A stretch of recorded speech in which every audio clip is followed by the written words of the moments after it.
Okay, looks like we are live. Hello, good morning, everybody, or afternoon, or evening, or midnight, wherever you are. And in today's stream, I would like to try to show you how easy it is to actually install the FbNet external engine into the Firebird and create a simple function. This is unscripted, unprepared. I will be doing everything live, and I will be doing everything on command line, so there's no magic or something like that, and we will be using just basic tools, so you can do that on the server remotely. You don't need anything extra. So let me jump into this one. I have a Firebird here, so I will just extract it here into a folder that I will be using. I will need a command prompt in here to actually start the Firebird and test it. And obviously I'm gonna need FbNetExternalEngine. So I will go to the portal.fbexternalengine.com. I will log in. I'm already logged in. I will click on the download, and I will just download the latest version, 4.6.2 for 64-bit. So let me download that one. It's like 20 megabyte download, so it shouldn't take long. And with that, I can check the downloads. There it is. So I can actually extract it here. Close this one. I have this folder, and to actually install it, I need to do a few simple steps. So first, I need to edit the plugins.conf. So let me open a notepad, or I can actually do it this way. So it will actually remember that I want a notepad. This is a clean VM, so there is really nothing happening before. It also means that some associations are not there. So we need to go with this. And there's a examples directory where is a plugins conf. That was not correct. What happened? There it is. So let me copy paste this one and paste it into the plugins conf of the Firebird. And that basically means that I'm saying, hey, in the plugins directory, in the FbNetExternalEngine folder, the plugin itself is FbNetExternalEngine plugin shim. So I can close this one. I can go into the plugins directory and copy everything that's in FbNetExternalEngine directory. So let me just move it to the plugins. If I go into the folder, you can see that there is the FbNetExternalEngine plugin shim. That's the important DLL. And other pieces, including the .NET directory that contains the .NET runtime bundled together with the plugin. So you don't need to install it on the server from the installer or anything like that. So I can probably close this one, and I suppose, well, I still need it because I need my my DLL that I will create.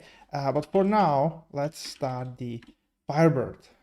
Of course, I want to allow the access. Then I will type ISQL and let's create a database. Create database on the local host. Let's call it test.ftb. User is sysdba, and the password is master key because, well, we are in demo setup. Oh, obviously I forgot to initialize my security database. Doesn't really matter. We can fix that in a minute. Let's select security FDB and do create user sysdba with the password master key. There it is. Let's type exit, ISQL once more, and we have the database. All right, So this seems to be working. We still don't know whether the plugin is loading properly or something like that, but we can do that very quickly. We can test that. If I open the downloads folder, that's not the correct downloads folder, this one, and check the examples, there is, for example, functions.sql an example. If I click on edit, there is a declaration that I can actually use to try that. The function does not exist, the DLL does not exist, but it's fine. I just want to copy paste it and declare it. So seems to be that the plugin is actually loading properly, else it would show me some error. And if I now do select increment integer 10 from RDB database, that's fine. It's failing. Maybe make it a little bit bigger even for me. It's failing because it says I cannot find the example DLL. And as you can see, there is a bunch of .NET looking stack trace available. So we actually see what's happening. Okay, that makes sense. Let's keep it here and here, and well, we can probably do it on the desktop. So let me open a PowerShell window so we actually see what's happening. And let's go onto the desktop. I will make a directory called my awesome functions, for example. There it is. And let's do .NET new console, not console, library. We need a library. It's not library, it's ClassLib. Remember what it is. So there it is in my awesome function. There's a csproj. So let's edit that one in the notepad again, because we don't need anything extra. We don't need Visual Studio or anything like that. For this one, I want net standard 2.0. So let's save that one. And the class one, let's rename it to my functions. And yeah, my awesome functions. Let's fix this one, my functions. And it needs to be a static class. Oops. So to create a function, I need to return enumerator with some specific functions, with some specific data types. And I can take a bunch of data types as an input. You can find these in the documentation. It's basically integer, double, string, and other pieces. And I think if you've been programming in C# and Firebird for quite some time, you can guess what the mapping between Firebird types and .NET types will be. So let me do public static. I am actually creating a function, so I'm returning just one argument. Let's return a long. It needs to be nullable because, well, I can return a null all the time. And let's call it power, for example. And yeah, power, why not?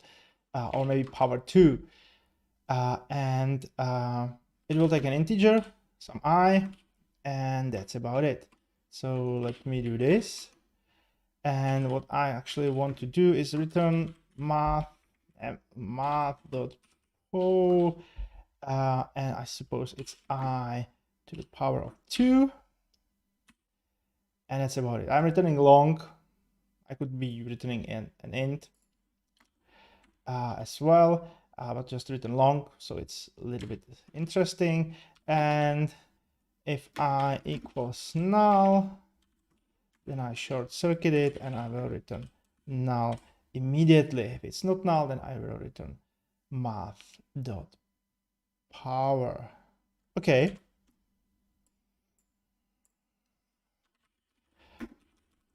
Let's do .NET publish. Can't go from int to double. That makes sense. So let's cast again. Oh yeah. And let's do this. Fix the data types. There it is. So it's published. If I did not forget something, this function should be ready to go. So let me copy this URL and do cp this one into, where is my Firebird? It's here, into the plugins, FbNetExternalEngine, and I can actually copy paste this one, so it will be a little bit easier. And I will just copy not example DLL, but my awesome functions.dll. Okay, so that's copied. And the last thing we need to do is write the declaration. So let me minimize this stuff and put a nice long comment into my code. I will copy paste the original one and let's call it power2. It's I, actually doesn't matter what the name is, but let's keep it simple to have an I that's integer and returns a big int. External name is my awesome functions, and it's my awesome function dot functions. There it is. Oh, I'm actually writing it into the code. My awesome functions,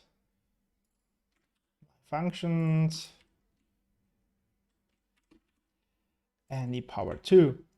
I like to keep the definition next to the function, so whenever the name changes or the argument changes, I can fix this one immediately, and I don't have to look at it all over the place. There's also a management function that's distributed directly with the FbNetExternalEngine that allows you to basically go through all the assemblies that are available for FbNetExternalEngine and show you the definition. So sometimes you might not be exactly sure how it maps left and right, and you can show all the definitions, all the declarations, or even in a script, like import everything from this assembly. I might show that later. So it says, hey, recreate a function power2, that's my name. It returns a big integer. The external name is this one. It's usually the assembly name, bang, and or the file name, the bang, and the namespace and all the names that make the type in the .NET. And the engine, it's FbNetExternalEngine. So we are actually telling Firebird, hey, use this one engine, so Firebird knows what plugin to load. So let's copy paste that and paste it into our Firebird. Now we can do select power2 10 from RDB database, and there it is. 10 to the power of 2 is 100. That makes sense. Let's do what we can do. 2000. That's probably correct, I suppose. What we can do, like 8, 64, makes sense. 128, yeah, 16,000. What else we can try? Some really big number. Oh, that's way too much. So let's delete some numbers. Well, okay. Why not? Okay, this seems to be working just fine. It's a normal function, so I'm returning a value from that. But let's say I don't want to return a null in case a null is in it. I might need to return an exception or something like that, basically return an error. So I will change this one, throw new, let's say, argument out of range exception, name of I. So the parameter I is out of range, and exception, that should be correct. So let's save that one, and that was the copying. So publish it again, seems to be fine. So let's copy it into the Firebird. What you can actually do is have a hot swapping of the DLS. We can show that later in some other videos, that you don't have to stop and start Firebird. But because I am in like a debug environment, it's fine for me to just stop the Firebird and start it again. So SQL, let's do connect localhost test.ftb, user is sysdba, and the password is the classic master key. There it is. Then if I do select, maybe we have it here, so that's still working. But if I do null now, it throws an error. And why I'm showing this that you will get a normal Firebird error. The Firebird is not crashing or anything like that. So you get, hey, the statement failed and the function is power 2, so you get all the stuff. But in the message of the Firebird exception, you will also get all the information from the .NET. So it says, hey, there is an argument out of range exception, makes sense. The parameter is I, that's what I was providing. It happened in my awesome functions, my functions, and power 2. Obviously makes sense. Then there's a bunch of other methods that the plugin is actually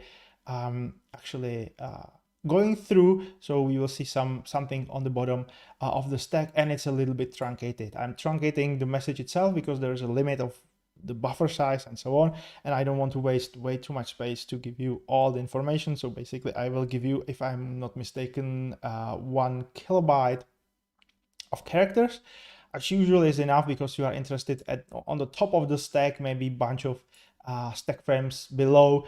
But as you can see, you are probably not interested in the execute function of the plugin itself, because there is nothing you can do about it when some exception is happening inside your code.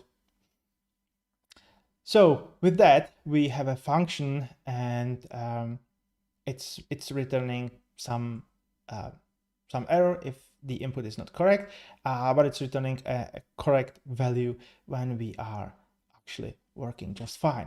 So let me close this one. Let me stop Firebird because we don't need it right now.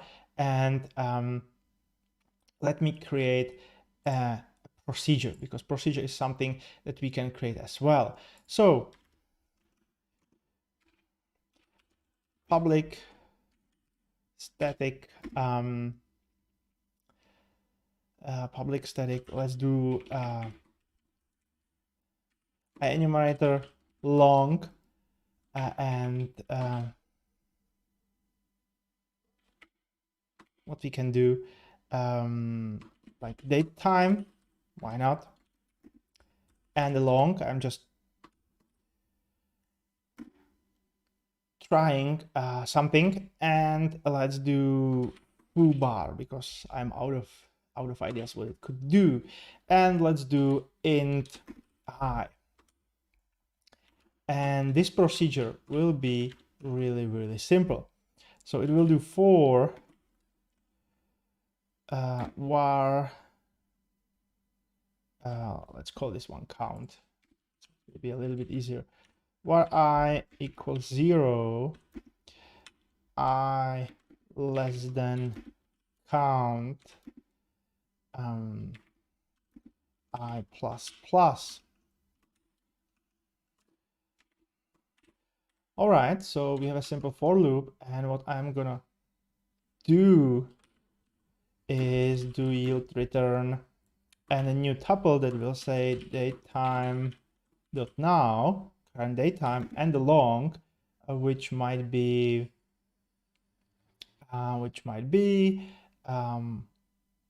what I can actually do with the long. Well, let's do this and do the I.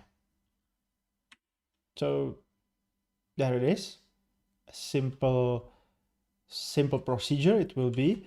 I will save it. Let me try compiling it. This one is a little bit too big, so there it is. I forgot the using. That's what happens when you are writing in Notepad. System collections, and we can type a system collections generic. Let's save it, compile it. There it is. It's working just fine. And yada yada yada.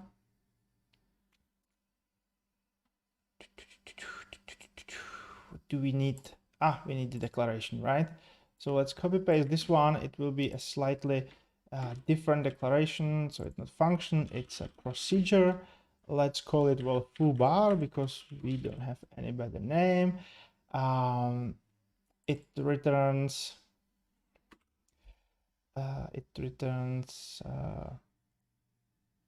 X as a timestamp and Y as a begin. I hope my declaration is correct, and it's called foobar. With that, so recreate procedure foobar, it takes an int and returns timestamp and a begin. That's correct.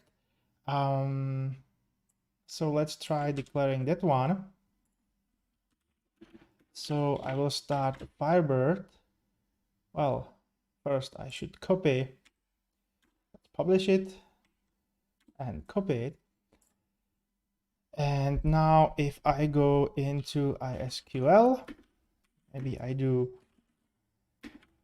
password master key, so I have an easier stuff to handle localhost test.ftp, so I don't have to type it all the time.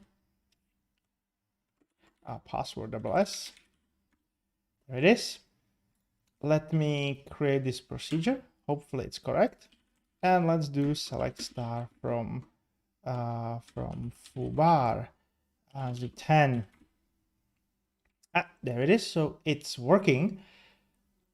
So as you can see, we get results from 0 to 9 with some date time, but because it's running way too fast, the date time is more or less the same. The date time does not have that much of a precision. If I would do like 100, we would maybe see something else. No, it's still way too fast to iterate through it. But if you are in another store procedure and you are fetching records one by one, you would obviously get something a little bit slower and a fresh dates all the time. So let me check if I do like 10,000. Yeah, you can see, hopefully you can see on the stream that the date is actually changing, or not the date, it's actually changing only the seconds, but you are getting fresh values as you are fetching the numbers. Okay, so that works. And the last thing I want to show you is what actually happens if I return an exception. So for example, I can do like, if I is greater than, let's say 128, so it's a nice number, then I will throw an exception. Throw new invalid operation exception. The reason why I am showing this is that fetching from the store procedure is actually fetching from the enumerator. So it's not like I execute and get all the data and then push it into the Firebird. No, as the Firebird is going through the result, it's fetching from the .NET. So even if you provide 20 results and the 21st result fails for some reason, you will still get the first 20 results back into the Firebird, and it's not going to fail or anything like that. You will see that in a minute. So just keep in mind that if I is over 128, so if I'm fetching result 129 and further, it's going to fail. So I can close this one. I can again compile it, and I can copy it.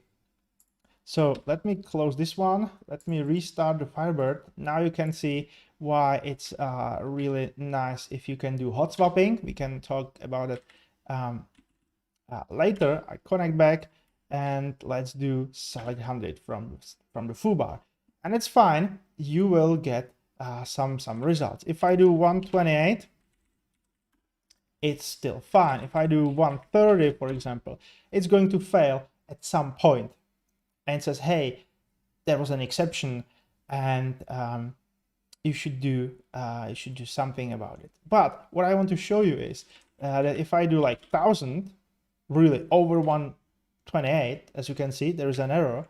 I can do select first 20, for example, from foobar, and it really gets me first 20 records. And it does not matter that the exception would happen later, because the code is not going there. It fetched only 20 records, so only 20 loops happened inside the .NET, and then it was like finished, truncated, nobody was fetching from that, and it's done. No exception, nothing like that. So even if it would happen later, doesn't really matter, because I fetched only 20 issues. Sorry, 20 rows, not 20 issues. So with that, that's all I had for you today. If you are interested in trying more and maybe having more of these live streams, just let me know. If you go and download the FbNetExternalEngine, you can download a free trial version. The only limitation of the trial version is, or the only one big limitation of the trial version is that you can actually have at one point only one function or procedure being executed. So it's absolutely fine for testing and playing with it, because normally you're executing one function. It's probably not that great if you would be running that on like production environment, where you might have thousands of connections executing stuff. But that's the only limitation. If you want to play with something, there's an examples directory in the distribution, so you can check the functions, you can check the procedures, and you have the plugins conf, and you saw it takes really like 2 minutes to install everything into the Firebird. That's it. Have a nice day, evening, afternoon, morning, whatever, and see you next time.